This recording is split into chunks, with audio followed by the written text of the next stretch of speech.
All right, hello YouTube. Here I am again making another video.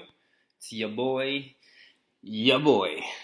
and don't really know what I want to talk about, but there's one big thing I do want to talk about, and that is the power of coincidence in the world.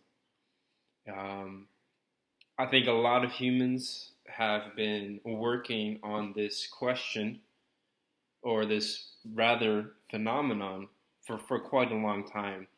And unfortunately, the world we live in today is one that gravitates on some predefined biases, and it's the inherent infrastructure of the society that was built upon. And so, for example, the word religion is a word that I think is often misused in many different ways. One, it's misused in that people think that's the only way for knowledge. At least at one point in time, it seemed to be that way. And nowadays, now in the 21st century, there seems to be a stronger anti-religious movement that goes on in the world. And I'm really referring here to the Western world. A lot of people still believe in religion, but the Western world in some capacity has split itself between believing in the religion versus not. But I think as we spend a lot of our time getting too invested in this idea of, are you part of religion? Are you not? Do you believe in this or do you believe in that? We ultimately lose sight of what really the main goal was from the very beginning.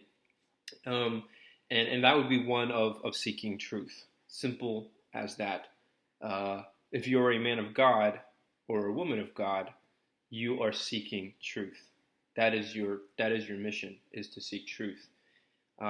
So truth has a lot of ways of being interpreted, but basically, um, we all can kind of think about it, and we all can kind of, in our own sense, understand the difference between the truth and what's not true.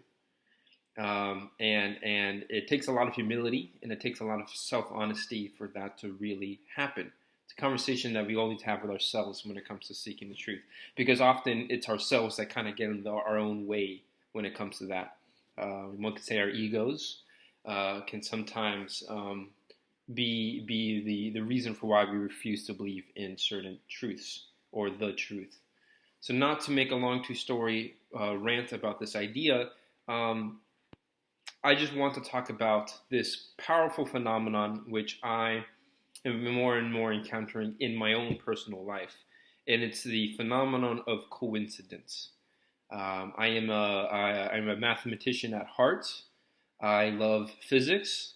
I am a big fan of a lot of the subtle philosophical suggestions that the physical sciences seem to indicate, at least in my take on it. And things like the conservation of energy, things like the natural interaction between order and chaos.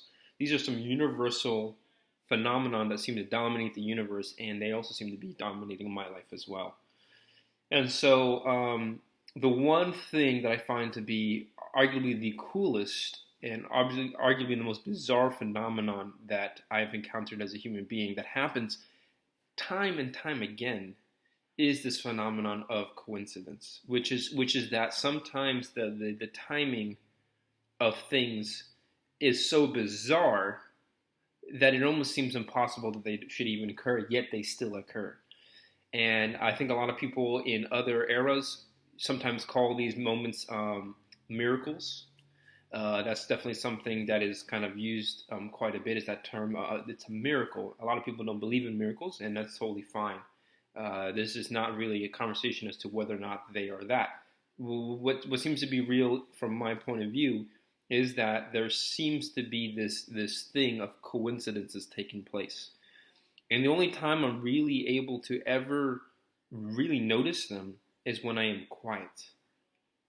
When I am when I'm genuinely quiet and I'm not bombarding myself with all these forms of unnecessary thoughts and ideas, and I'm just generally quiet. And furthermore, when when I'm actually somewhat in tune with where I am in my life, and I'm being honest with myself, and I'm doing things that are things that I know I want to do genuinely. I do it for me. I do it because I am my own parent who is looking out for their child. I am doing something to see myself grow and become better. And sometimes they're not always the things that I really want to do. They're not always those impulses that I want to do. For example, I want to smoke weed. For example, I want to, drink a lot more. I want to, I want to bullshit and waste my day, playing video games. There's a lot of, platforms that I can waste my time. And of course, these are things that give me a lot of pleasure, but they're not necessarily the things that I genuinely want. And so I find that when I humbly accept that mission of doing what my spirit is calling me to do, that these coincidences seem to be more noticed in my life. I think more and more I don't believe in the idea of accidents. I don't think anything happens by accident. Life is hard, and there's a lot of hard lessons to be learned in life. But at the end of the day, it's a life filled with lessons. But those lessons are often taught through mistakes, and mistakes, as we all know, kind of suck. So, not to make a long story short, one of these coincidental moments just happened to me just now when literally my housemate, Dan, great guy, definitely a deep thinker in his own ways. I tell him that I'm a big fan of World War II. We have a great conversation about World War II. And next thing I know, he literally gives me a deck of cards, that basically say it's World War II airplane spotters. This is something that I didn't know he had possession of. This is something that, he did not know that I was a fan of World War II. Aircraft, right? He knew that I knew about World War II, but he didn't know about my obsession over aircraft. He doesn't know that my obsession over World War II began when I got my first look at an F-4U Corsair that my grandpa showed me when we were watching Pappy Boyington, the old TV show with the Bob Black Ship Squadron, right? And he doesn't know that for a long time before I got into all the battles of World War II, that I was a big fan of the airplanes, and really just the airplanes. I could care less about everything else when I was in middle school. My number one fascination were aircraft.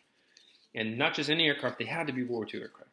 There's something nostalgia about these analog powered, instrumentation and very minimal electrical, input machines that were mostly powering themselves on just raw mechanics, pulley systems, and everything you can imagine that a plane would need.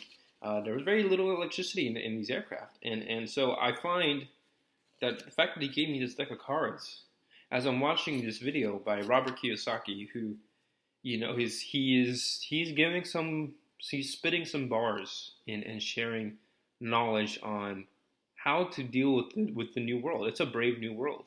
It's a new world. We are in for a roller coaster of a century, and this has been in the making for decades now. These moments.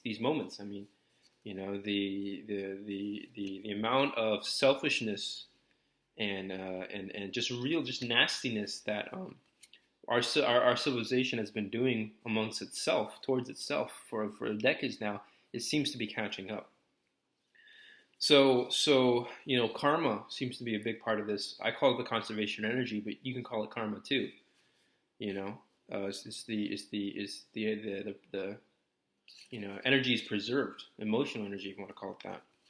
So the fact that he gave me this deck of cards is a simple reminder to me that I am on a good path. I should stick to my path and listen to my soul and follow my heart, because maybe one day I will be able to actually build one of these airplanes and fly it. So I can't wait. I have a lot of other ideas going on right now, but I just wanted to share that. Thanks for listening, and I'll see you in another video.